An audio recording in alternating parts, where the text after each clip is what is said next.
Eu estava meditando quando me apareceu uma entidade e vendo o meu pensamento, lamentando as dores que temos vivido em nossos arraiais, lamentando o meu próprio fracasso, de não haver sensibilizado uma alma para a vivência do Evangelho. O Espírito me disse, em alemão, tenha calma. O meu cérebro traduziu. Ele estava vestido de um pijama de listras. E então ele me contou a seguinte história. Em 1942, em um amanhecer numa aldeia da então Tchecoslováquia, hoje 2 países, o tcheco e o eslovaco, seus irmãos acordaram-no, porque a cidade havia sido invadida e ali estavam as tropas de choque, reunindo judeus para que fossem arrancados da modesta aldeia e levados para um campo de concentração, de trabalhos forçados e de extermínio. Ele tinha apenas 12 anos. Havia uma compreensão jovem, mas forte, que lhe dava talvez uma idade maior. E de repente ele estava tremendo de frio com todos, ali na praça, com sua mãe, suas 2 irmãs, seus 3 irmãos. E então foram arrastados para um trem de gado e jogados ali como animais. E sem saber de nada, o trem partiu, avançou o dia, venceu a noite, e na madrugada seguinte, ele parou em uma cidade da Polônia. Naquele momento, saíram do trem aos gritos e às chibatadas. O ambiente se havia tornado promíscuo, daquelas horas terríveis de presídio e de movimentação. E nesse momento seus irmãos pegaram-no e disseram-lhe, vão lhe perguntar o nome e a idade. Então diga o Warren, 16 anos. Mas somente isso. As pessoas foram divididas, as mulheres, as crianças, os idosos, os doentes, e foram mandados imediatamente para uma casa baixa, quadrangular, de portas largas, de onde saía uma frouxa luz. Veio um soldado e perguntou-lhe nome e idade. Warren, 16 anos, para a direita. Desta forma ele foi poupado. E começou a ser levado de um a outro campo de trabalhos forçados. Os anos se passaram. E em 1945, ele era um trapo. Estava com 17 anos. E havia resolvido suicidar-se por fim. Atirar-se na cerca eletrificada. Quando saiu caminhando com o pensamento da autodestruição. E do outro lado, estava uma jovem comendo uma maçã. Ela o olhou e ele olhou para a maçã. Fazia um largo período que ele não comia uma maçã. Ela viu o olhar, assustou-se com aquele homem esquelético e atirou a maçã por cima da cerca. Ele apanhou-a no chão, nem sequer a limpou e devorou-a. Então, ela perguntou se ele falava ídis, se falava a língua judia. E ele bendeu a cabeça, porque não tinha forças para responder. E ela disse, amanhã às 10 eu volto. E no dia seguinte às 10, ela voltou sorrindo e atirou-lhe outra maçã. 1 mês, 3 meses. E ele foi adquirindo necessidade de viver. A vida tinha um objetivo. Aquela menina estranha que ele ignorava o sofrimento, dava-lhe uma maçã diária e olhava com uma surpresa estranha e fugia. Foi então que ele percebeu que eram poucos os que restavam no campo. Todos estavam sendo aceleradamente levados à câmara de gás, fuzilados, atirados em cova geral e queimados. Havia uma precipitação no campo. E ele sabia que no dia seguinte, às 10 horas, ele estaria diante do pelotão, ou na câmara. Mas agora ele ia ver a menina da maçã. E quando ela jogou a última por certo, e disse amanhã, ele disse não venha amanhã, porque amanhã ele não quis dizer a ela, eu vou ser transferido para outro campo, não venha amanhã. Vielen Dank, muito obrigado. Ela não foi embora, mas ele teve que voltar para o alojamento infecto.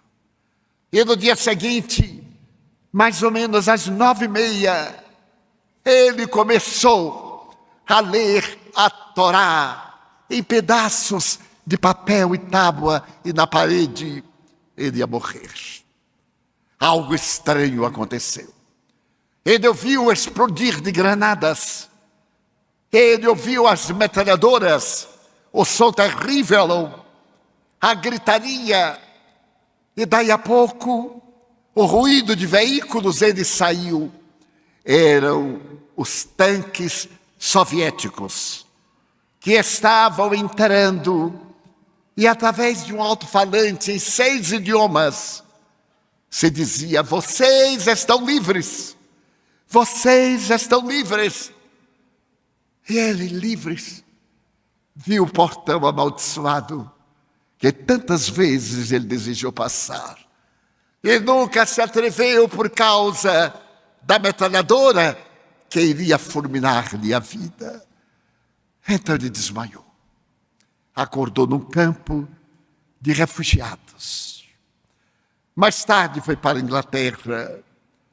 Depois foi mandado de volta para a Tchecoslováquia. E veio a saber do serviço de informação hebraico que 2 dos seus irmãos estavam na América do Norte. Estavam em New York, em Manhattan. Com muita dificuldade ele conseguiu descobrir o endereço e a organização hebreia de apoio aos sobreviventes da guerra mandaram-no para a Grande Maçã. Ele ainda era um escombro. Seus irmãos amaram-no. Eram já pessoas prósperas. Trabalhavam na grande pátria do tio Sam.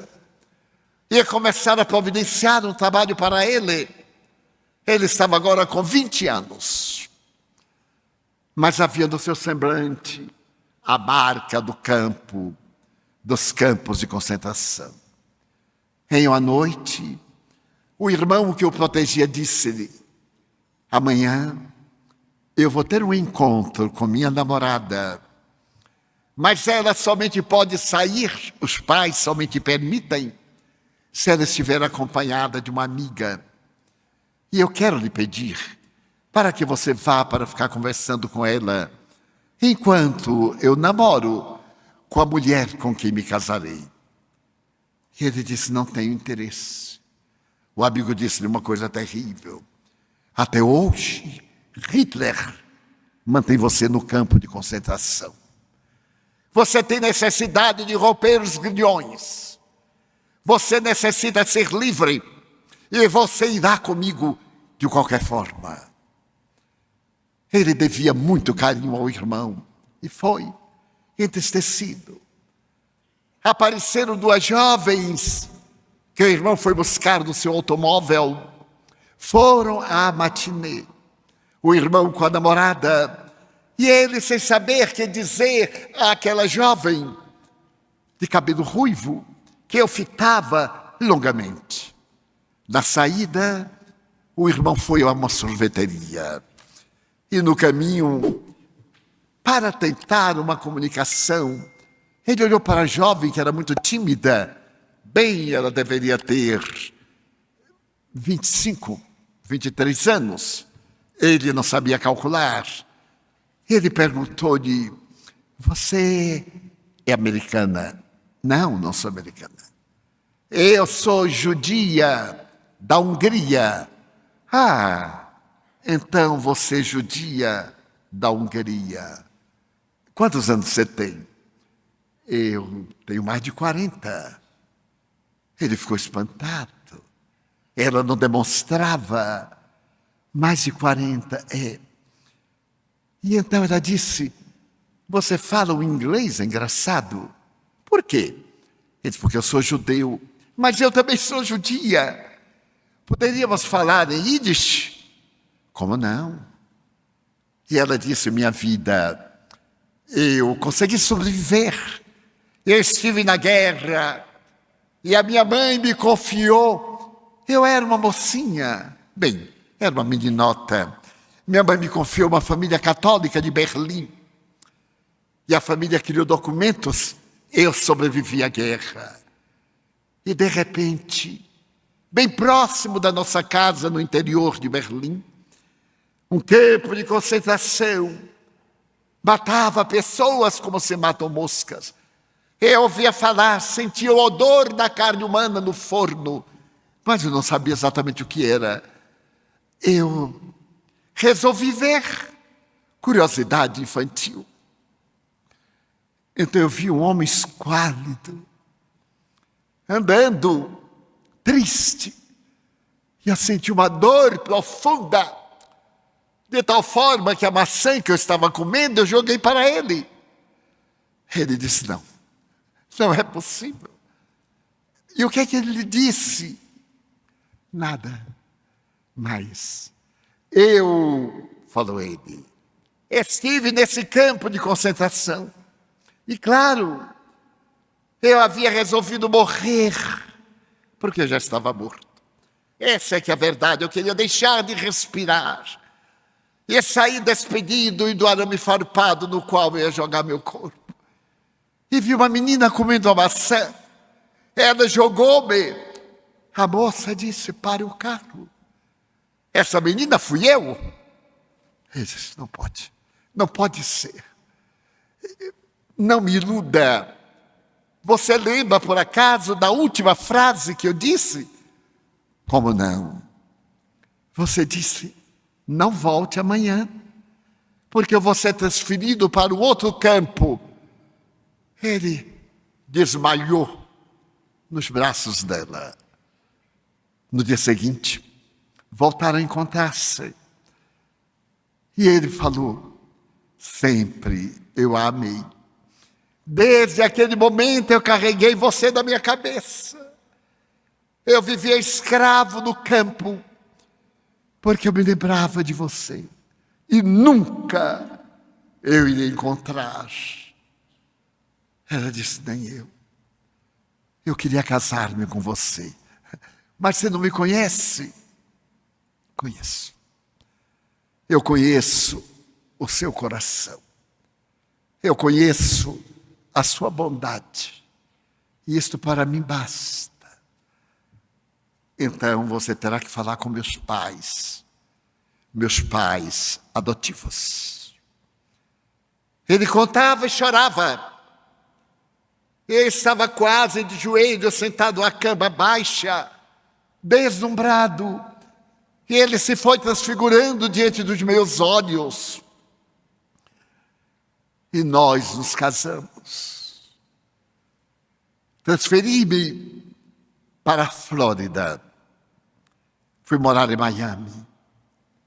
Fui muito feliz com essa mulher. Por uma razão. Ela me retirou do campo de concentração. Rompeu os elos. Deu-me paz. Porque só o amor dá paz. O ódio que eu tinha no coração. A amargura tivemos netos.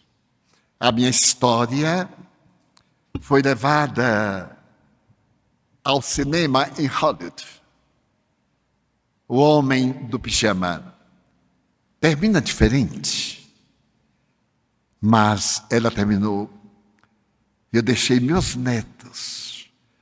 E Deus, Jeová, me deu a missão de sair pelo mundo, dizendo às pessoas que se amem e àqueles que têm como Messias o Jesus de Nazaré, que se apeguem tremendamente a Ele, porque as dores que virão logo mais são tão profundas que é necessário ter paz para que nada lhe venha acontecer. Gostou do vídeo?